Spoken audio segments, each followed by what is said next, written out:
Hello, all dear students. Myself Harish Kungbar, and today I am going to start a very interesting topic, that is transitive and intransitive verbs.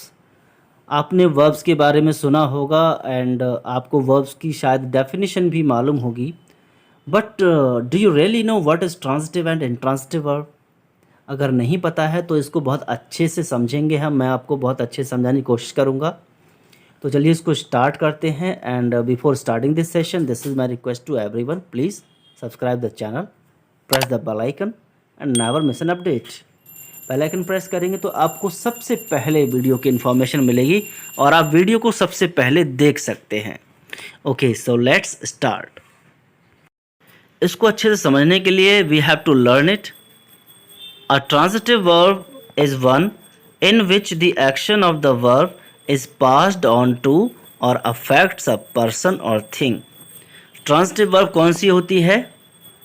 एक ऐसी verb होती है जिसका action pass on होता है किस पे? किसी पर्सन पे या थिंग पे, यानी वर्ब का असर सीधा सीधा कहीं ना कहीं किसी व्यक्ति पे या किसी वस्तु पे पड़ता है। दैट इज़ द ऑब्जेक्ट, जो कि एक ऑब्जेक्ट होता है। This implies that a transitive verb must have an object। This implies मतलब इससे ये चीज़ इम्प्लाई होती है, लागू होती है कि ट्रांजिटिव वर्ब का एक तो ऑब्जेक्ट ज़रूर होना चाहिए, एक ऑब्जेक्ट ज़रूर होगा। ठीक है। So the example is my brother loves animals. My brother subject हो गया, मेरा भाई, एंड लव्स क्या है? वर्ब है। मेरा भाई पसंद करता है या उसे प्यार है किससे? एनिमल्स से। तो जो लव का डायरेक्ट अफेक्ट पड़ रहा है वो किस पे पड़ रहा है? एनिमल्स पे। एनिमल्स क्या है? एक ऑब्जेक्ट है। इसलिए हम कह सकते हैं कि जब लव का अफेक्ट एनिमल पे पड़ रहा है तो लव्स क्या है? एक ट्रांजिटिव वर्ब है। Okay, so next, we admired her presence of mind. तो यहाँ पर वर्ब क्या है? Admired, and presence of mind क्या है? Object. Her presence of mind, यानी हमने एडमायर किया या तारीफ़ की। किसकी तारीफ़ की? जब हम किसकी तारीफ़ की या क्या किया तो हम पता लगा सकते हैं कि ये वर्ब ट्रांजिटिव है या नहीं है। तो किसकी तारीफ़ की? हर प्रेजेंस ऑफ माइंड की तारीफ़ की। ठीक है। तो हर प्रेजेंस ऑफ माइंड पे डायरेक्ट असर पड़ रहा है किसका? वर्ब का, एडमायर का। So this is called transitive verb. कुछ ट्रांजिटिव वर्ब यहाँ पर हैं जिनमें एक से दो भी ज़्यादा ऑब्जेक्ट हो सकते हैं। ठीक है। पहले क्या बताया गया कि कम से कम एक ऑब्जेक्ट तो होना ही चाहिए अगर वर्ब ट्रांजिटिव होगी तो, बट कभी कभी दो ऑब्जेक्ट भी हो सकते हैं। So now read it. Some transitive verbs have two objects, a direct object and an indirect object. एक डायरेक्ट ऑब्जेक्ट होता है और एक इनडायरेक्ट ऑब्जेक्ट होता है। The direct object usually something is directly affected by the verb. जो direct object होता है वो डायरेक्टली अफेक्टेड होता है वर्ब से, एंड कहीं ना कहीं ये एक नॉन लिविंग चीज़ होगी। It answers the question what. और जो हमारा डायरेक्ट ऑब्जेक्ट होता है वो कब हमें मिलता है? जब हम वर्ब में एक क्वेश्चन लगा के पूछेंगे व्हाट, मीन्स व्हाट, जैसे उसमें वर्ब होगी राइट, लिखा या लिखता है। ठीक है। तो हम क्या पूछेंगे? क्या लिखता है? तो आंसर मिलेगा अ लेटर, एक लेटर लिखता है।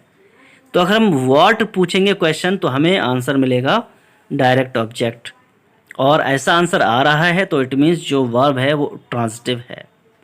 The indirect object generally a person. क्या होता है? इनडायरेक्ट ऑब्जेक्ट होता है वो कहीं ना कहीं पर्सन ही होगा, कहीं ना कहीं वो प्रोनाउंस होंगे या कोई व्यक्ति होगा, जैसे राम, श्याम, मोहन, कुछ भी हो सकता है। एंड ही, जैसे हर, हिम, मी, अस, कुछ भी हो सकता है। तो वो इनडायरेक्ट ऑब्जेक्ट होता है। Is impacted by the direct object, लेकिन ये डायरेक्ट ऑब्जेक्ट से इम्पैक्टेड होता है। It answers the question whom, और अगर हम क्वेश्चन पूछेंगे whom, जैसे हमने कहा कि मैंने एक बुक दी और पूछा जाए किसको दी, तो कहीं ना कहीं नाम आएगा कि मैंने उसको दी, मैंने, ठीक है, किसी राम को दी, मोहन को दी या श्याम को दी, इस तरह से बुक आएगी। तो हमें जो आंसर मिलेगा तो उस आंसर में कहीं ना कहीं किसी इंसान का नाम आएगा, जो कि क्या है, एक पर्सन है, एक लिविंग थिंग है। तो एक बात तो यहाँ पर क्लियर होती है कि डायरेक्ट ऑब्जेक्ट वो कोई नॉन लिविंग चीज़ होगी, समथिंग, एंड इनडायरेक्ट ऑब्जेक्ट वो कहीं ना कहीं क्या होगा, एक लिविंग पर्सन होगा। ठीक है। Note that N indirect object of a verb can not exist without a direct object. But यहाँ पर एक चीज़ ये भी है, इसमें बताया जा रहा है कि किसी वर्ब का इनडायरेक्ट ऑब्जेक्ट बिना डायरेक्ट ऑब्जेक्ट के एग्जिस्ट नहीं हो सकता है।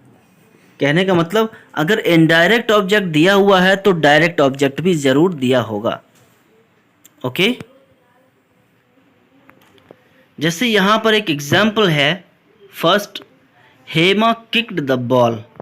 हेमा ने बॉल को किक किया। The ball is the direct object, तो यहां पर बॉल क्या है, एक डायरेक्ट ऑब्जेक्ट है। ठीक है। तो अब क्वेश्चन पूछेंगे किक्ड, क्या किक किया, किक्ड व्हाट, तो आंसर मिलेगा द बॉल। ठीक है। तो हमने व्हाट अगर लगा के पूछा तो आंसर मिल गया बॉल, तो ये क्या है, डायरेक्ट ऑब्जेक्ट है। एंड इट मीन्स जो किक्ड है वर्ब, वो एक ट्रांसिटिव वर्ब है। Next is, Neha gave me a piece of chocolate. ठीक है। तो यहां पर क्या है, गेव। अब हम दोनों क्वेश्चन लगा के देखेंगे। नेहा ने दिया, क्या दिया, आंसर मिलेगा अ पीस ऑफ चॉकलेट। अब पूछेंगे किसको दिया, तो आंसर मिलेगा मी, यानी मुझे। ठीक है। So what gave, what gave का मीन्स क्या हो जाएगा, क्या दिया, तो आंसर मिलेगा चॉकलेट। और अगर ये पूछेंगे किसको दिया, तो हमें मिल जाएगा indirect object. A piece of chocolate is the direct object, me is the indirect object. ठीक है। We sent invitations to all our friends. यहाँ पर भी दो ऑब्जेक्ट हैं, invitations and all our friends. अब नोट क्या करना है, indirect objects are placed immediately after the verb और द प्रीपोजिशंस टू और फॉर। इनडायरेक्ट ऑब्जेक्ट वर्ब के जस्ट बाद में रखे हुए होंगे। जैसे नेहा वाले सेंटेंस में देखिए, गेव के बाद मी रखा हुआ है, इनडायरेक्ट ऑब्जेक्ट। ठीक है। या प्रीपोजिशन के बाद रखे होंगे, जैसे इन्विटेशंस वाले सेंटेंस में टू प्रीपोजिशन है और उसके बाद ऑल आवर फ्रेंड्स लिखा हुआ है। तो ये बात तो क्लियर हो गई होगी कि क्या चीज़ है, ट्रांसिटिव वर्ब क्या होता है। और समझ में आया है तो आप कमेंट में ज़रूर लिख के बताइए कि आपको समझ में आया कि ट्रांसिटिव वर्ब क्या होता है। And now we will move forward with intransitive verb. Video को लाइक करिए, आप लोग वीडियो को लाइक नहीं करते हैं, लाइक करिए। An intransitive verb does not have an effect on a person or thing and is therefore not followed by an object.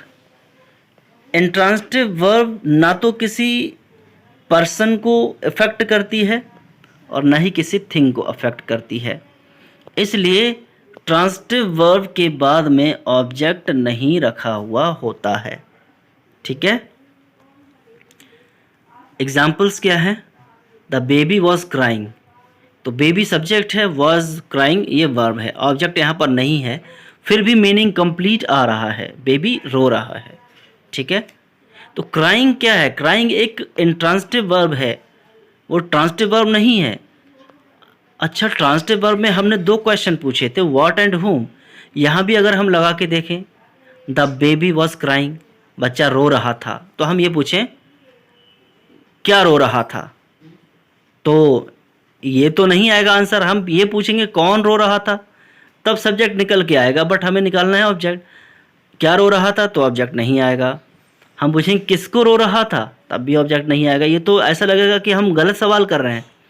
It means अगर क्या और किसको लगाने से, व्हाट और whom लगाने से आंसर नहीं मिल रहा है, it means that is an intransitive verb and not a transitive verb. तो ये ट्रांजिटिव वर्ब नहीं है, इंट्रांजिटिव है। Next, we talked for hours, हमने बात की घंटों तक। तो टॉक्ड मीन्स बात की, तो हम ये पूछेंगे किसको बात की, गलत बात है, ठीक है, क्वेश्चन सही नहीं है। क्या बात की, ठीक है, क्या बात की, ये थोड़ा सेंस बन रहा है, बट इससे जो क्या बात होगी उस पर अफेक्ट पड़ने वाला नहीं है। तो टॉक्ड भी क्या है, एक इंट्रांजिटिव वर्ब है।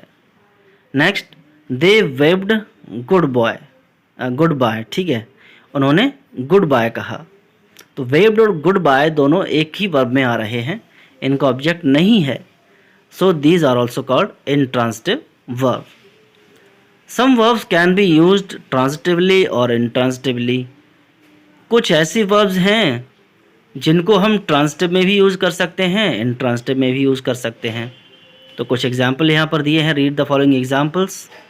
She was singing to her self, she was singing यानी वो गा रही थी। तो क्या गा रही थी, यहाँ पर सॉन्ग आ जाता, अगर आ सॉन्ग तो हमारा ये ट्रांजिटिव वर्ब बन जाती, बट टू हर सेल्फ लगा दिया है तो यहाँ पर ये इंट्रांजिटिव वर्ब है। Next example is the choir sang carols. Choir means जो बैंड होता है, ठीक है, लोगों का ग्रुप होता है गाने वालों का, उसको क्वायर बोलते हैं। सैंग, वहाँ पर सिंगिंग था, यहाँ पर सैंग है, बात एक ही है। कैरोल्स मीन्स सॉन्ग, एक तरह का सॉन्ग होता है, उसको कैरोल्स बोलते हैं। तो कहीं ना कहीं क्या गाया, तो हमें आंसर मिलेगा कैरोल गाया, तो ट्रांजिटिव वर्ब है, ऑब्जेक्ट मिल गया हमें carols. Next, we are living now. Living यहाँ पर वर्ब है, नाउ तो इंट्रांजिटिव है। लिविंग यानी क्या छोड़ रहे हैं, इसका ऑब्जेक्ट नहीं है, तो ये इंट्रांजिटिव वर्ब है। She left London on June 6, तो उसने छोड़ दिया, किसको छोड़ दिया, क्या छोड़ दिया, लंदन को छोड़ दिया, तो हमें आंसर मिल गया, तो ये ट्रांजिटिव वर्ब है। आई होप ये वीडियो आपको बहुत अच्छी लगी होगी। आप इसको शेयर करिए फ्रेंड्स के साथ, कमेंट में लिखिए और लाइक तो ज़रूर कर दीजिए। Thanks for watching.